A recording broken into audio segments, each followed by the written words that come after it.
ये बात निश्चित है संग्राम सिंह कि हम शिवगढ़ के महल पर आक्रमण कर देंगे, और फिर चाहे कुछ भी हो, कुछ भी, अब हमें शत्रुओं का रक्त पाए बिना शांति नहीं मिलेगी। क्षमा कीजिए महाराज,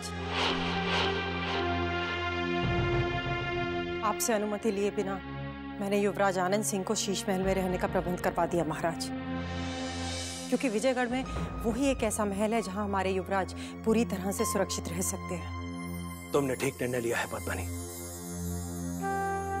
यदि वो इस महल में रहते तो यहाँ की हर वस्तु उन्हें अपने नाना श्री की याद दिलाती।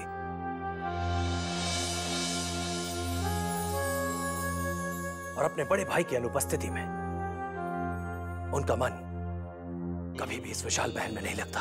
परंतु महाराज, युवराज आनंद बार बार अपनी माता श्री से मिलने का हट कर रहे हैं। मैंने उन्हें किसी तरह समझाकर अभी शांत कर दिया है, क्योंकि मैं नहीं चाहती कि अभी महारानी जी को उनके पिताश्री के अकाल मृत्यु के बारे में बताया जाए। वो ये सदमा नहीं सहन कर पाएंगे। तुम्हारा ये निर्णय भी उचित है पद्मनी। जब हमारे बड़े युवराज सुरक्षित वापस लौट आएंगे, तब हम महारानी चंद्रकांता से उनके दोनों पुत्रों को मिलवा देंगे। ठीक महाराज। मान सिंह जी, हम युवराज आनंद को आपके भरोसे छोड़कर चुनारगढ़ वापस जा रहे हैं,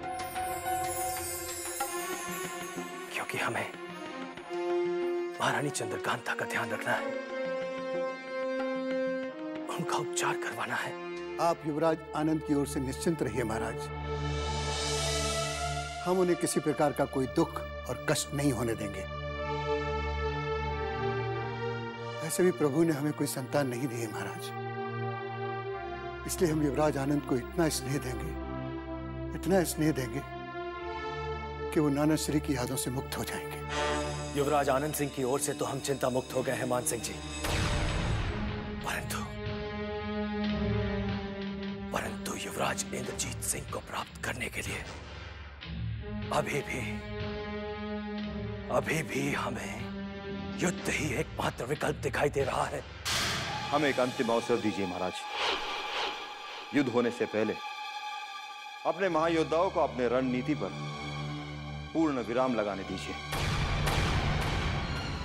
हमें पूर्ण विश्वास है कि जीत हमारे महायोद्धाओं की होगी।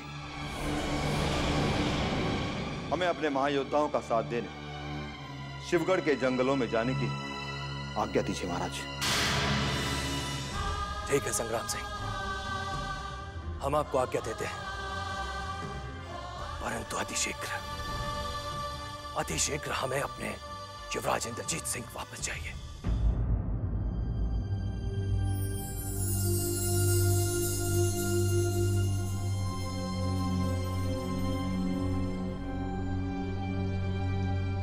युवराज। राजकुमारी जी, आप हमारे कक्ष में? क्या महायोद्धा सोमनाथ ने आपको हमसे मिलने की अनुमति दे दी है?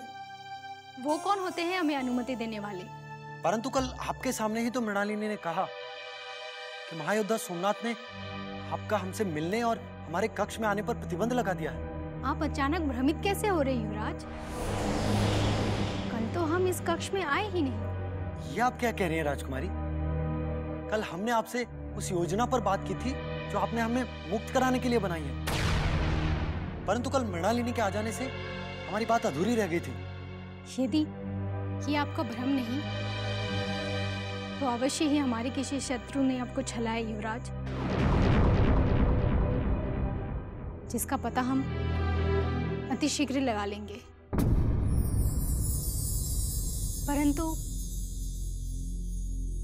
परंतु हम आपसे मिलने नहीं, आपको एक अति अशुभ समाचार देने आए हैं युवराज। अशुभ समाचार? क्या हमारे छोटे भाई आनंद को कुछ हो गया है? या हमारे माता पिता का स्वास्थ्य बिगड़ गया है?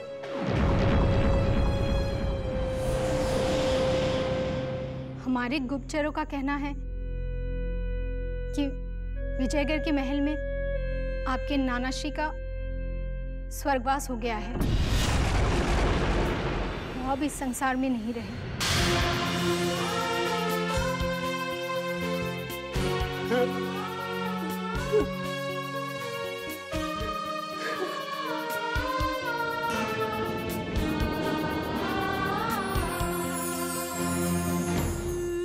जब चाहेंगे हम आपको यहाँ से मुक्ति दिला देंगे। ईश्वर आपके नाना श्री की आत्मा को शांति दे और आपको दुख सहने की शक्ति। बस यही हमारी प्रार्थना है।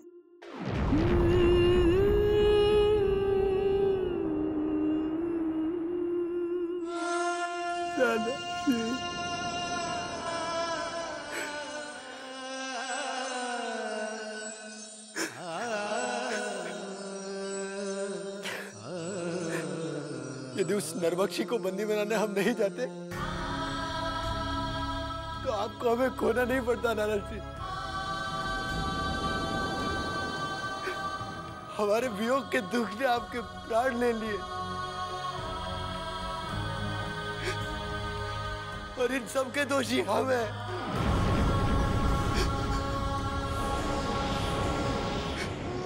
नाना श्री,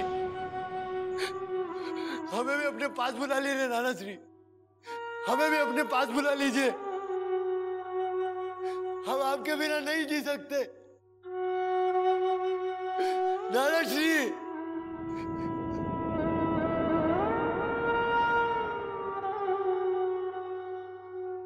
इंद्र जी, नाना श्री, नाना श्री,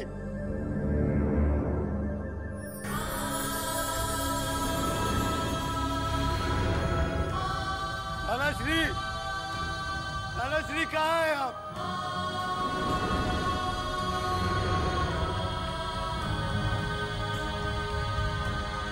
इंद्र जी,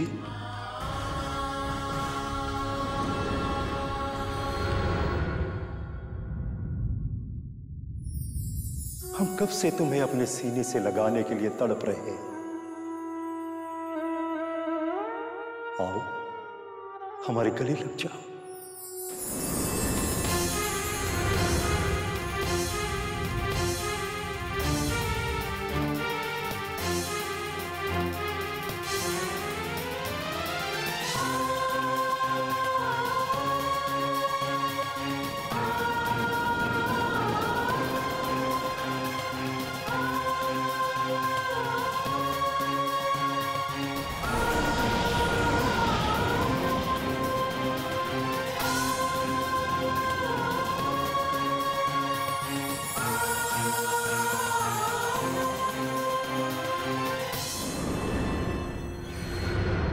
ऋषि, हम जानते थे आप अवश्य आएंगे। आप हमें छोड़कर कभी नहीं जा सकते और हम भी आपको छोड़कर कभी नहीं जाएंगे नाना जी। नाना जी आपकी हर आज्ञा का पालन करेंगे। हमें साथ ले चलिए नाना जी, हम आपके साथ जाना चाहते हैं।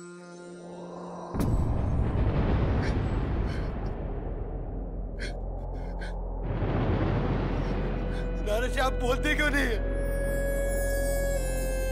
क्या आपने हमें क्षमा नहीं किया? हम आपको कभी भी विवश नहीं करेंगे हमें कहीं ले जाने के लिए।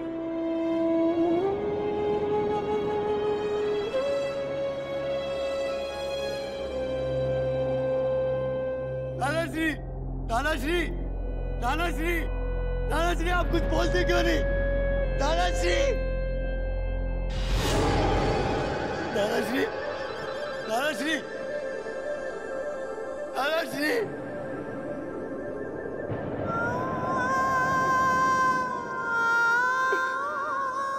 आप हमें छोड़कर क्यों चले गए नाना श्री?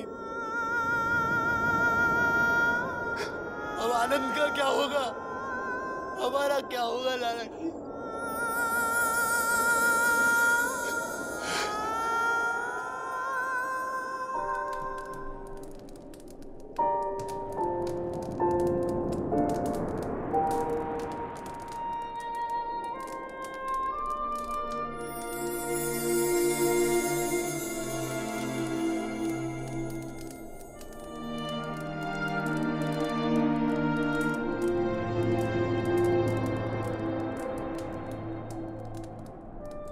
युवराज, कृपा करके आप भोजन कर लीजिए। हमने तुमसे कह दिया ना, हमें भूख नहीं है महानंदा। युवराज, महल में कदम रखने के पश्चात आपने पानी तक ग्रहण नहीं किया। यदि आपने भोजन नहीं किया तो आपका स्वास्थ्य बिगड़ जाएगा। तो बिगड़ जाने दो। हमने तुमसे कितनी बार कहा कि हमारा पीछा छोड़ दो, हमें अकेला रहने दो, परंतु तुम बार बार हमें बुलाने क्यों आती हो? चली जाओ यहां से, चली जाओ, हमें भोजन नहीं करना। तुमने सुना नहीं हमने तुमसे क्या कहा? सुना युवराज। तो तुम जाती क्यों नहीं? महाराज वीरेंद्र सिंह का आदेश मुझे आपको भूखा रहने की आज्ञा नहीं देता युवराज। इसीलिए जब तक आप भोजन करने नहीं चलेंगे, मैं इस कक्ष से वापस नहीं जा सकती हूँ।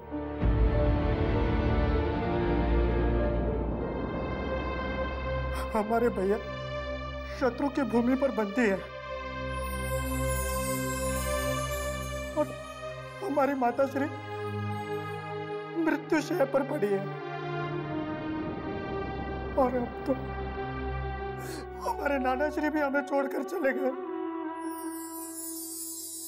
और तुम हमारा तुच्छ जीवन बचाने के चक्कर हमसे भोजन करने का अपराध करा रही हो। अपराध? आपका समस्त जीवन बचाने के लिए हमारी प्रजा आपके लिए बलिदान भी दे सकती है युवराज। चाहे महानंदा का सर आप धड़ से अलग कर दीजिए, पर अपना कर्तव्य निभाए बिना महानंदा यहाँ से एक कदम पीछे नहीं हटेगी युवराज। चली जाओ, वरना हम तुम्हें अपमानित करके इस कक्ष से बाहर निकालने पर विवश हो जाएंगे। महानंदा को क्षमा कर दीजिए महाराज, अब जो चाहे दंड हमें दे दीजिए, परंतु भोजन अवश्य कर लीजिए। नाना श्री के पश्चात हम आप ही का आदर करते हैं बड़े काका श्री, फिर हम आपको दंड कैसे दे सकते हैं? तो प्रार्थना स्वीकार कर लीजिए युवराज, वो भोजन करने की स्वीकृति दे दीजिए, अन्यथा न हम भोजन करेंगे और न विजयगढ़ की प्रजा।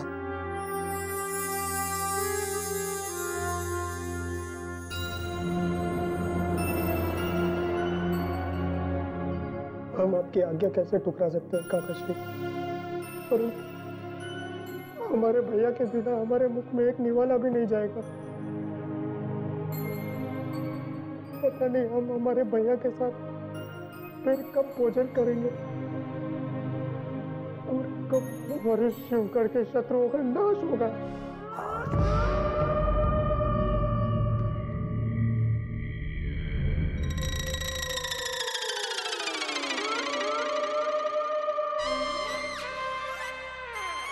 अहमद का बच्चा चल तो ऐसे रहा है कि जैसे इस महल का शहंशाह हो। अगर आका का खौफ न होता तो अभी इसकी मुड़ियां मरोड़कर इसके सारी हेकड़े निकाल देता।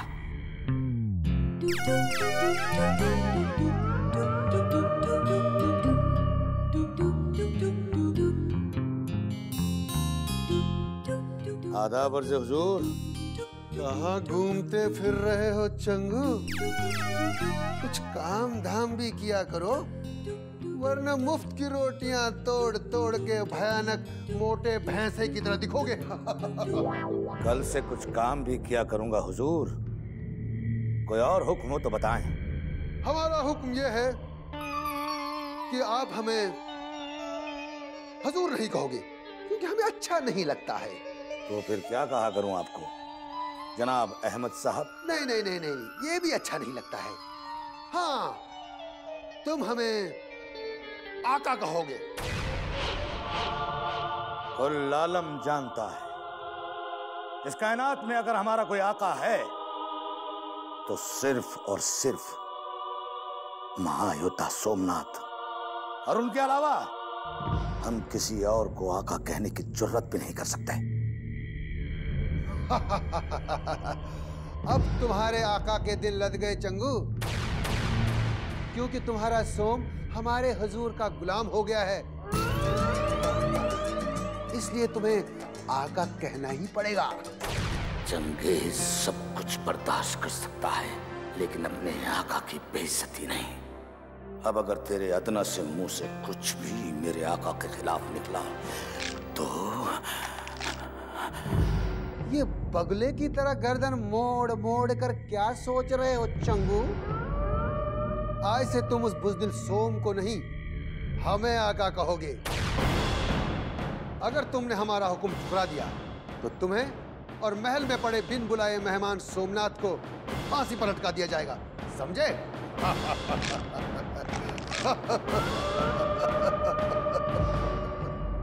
रुकिए मेरे आका।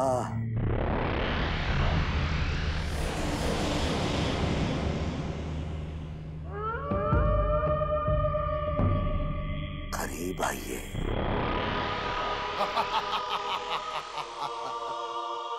देखा हमारे खौफ ने तुझे कैसे डरा दिया। उस बुज़दिल और बेवकूफ सोम की कभी इज्जत मत करना। जो बवाली सिंह तो क्या हमसे भी मुकाबला करने के काबिल नहीं है।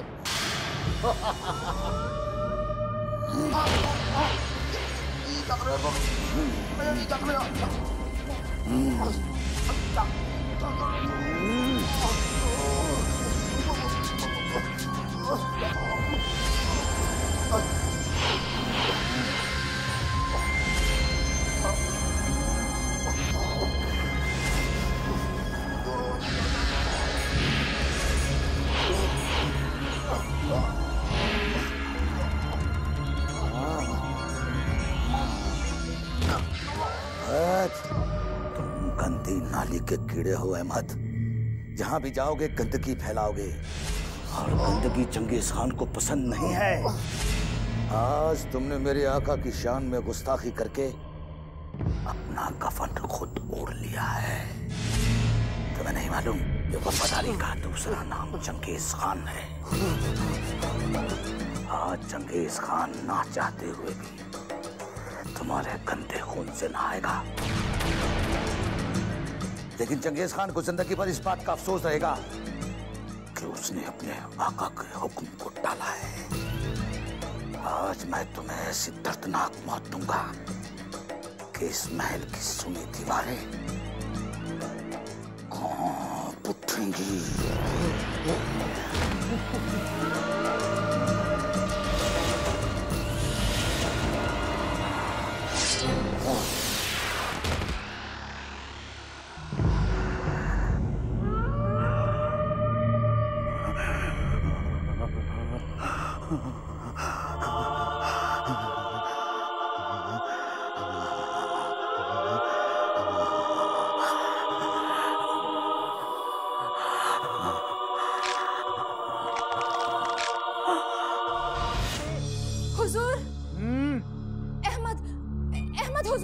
अहमद को क्या हुआ?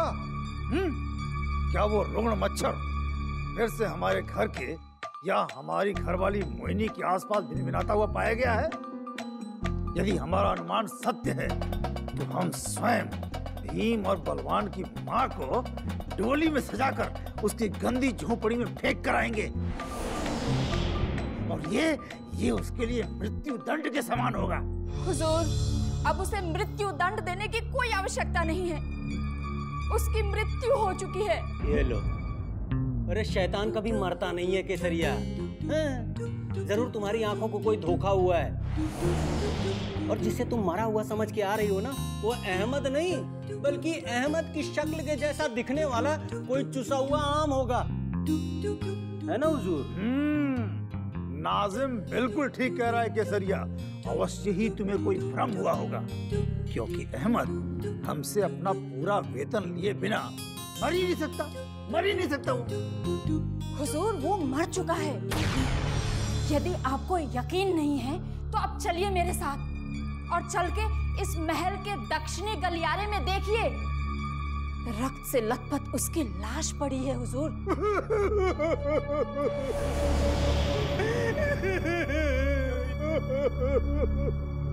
केसरिया, यदि तुम जो कह रही हो वो सत्य है तो बहुत ही बुरा हो। हमारे एक सुरक्षा रक्षक का भार इस धरती से कम हो गया। धरती के साथ साथ आपके सर पर पड़ा अहमद के बकाया तनख्वाह का बोझ भी कम हो गया हुजूर। सारा माल अकेले मत डकार जाना, आधा मुझे भी दे देना। अरे उस भी गरीब बेचारे की आलीशान मजार जो बनवानी है, आप भी ना। खबरदार, खबरदार, यदि भविष्य में तुमने कभी भी हमसे धन मांगा, हम अहमद की मजार के निकट तुम्हारी मजार भी बनवा देंगे, समझे? चलो देखते हैं बिना हमसे वेतन प्राप्त किए अहमद मरने का दुस्साहस कैसे कर सकता है। चलो।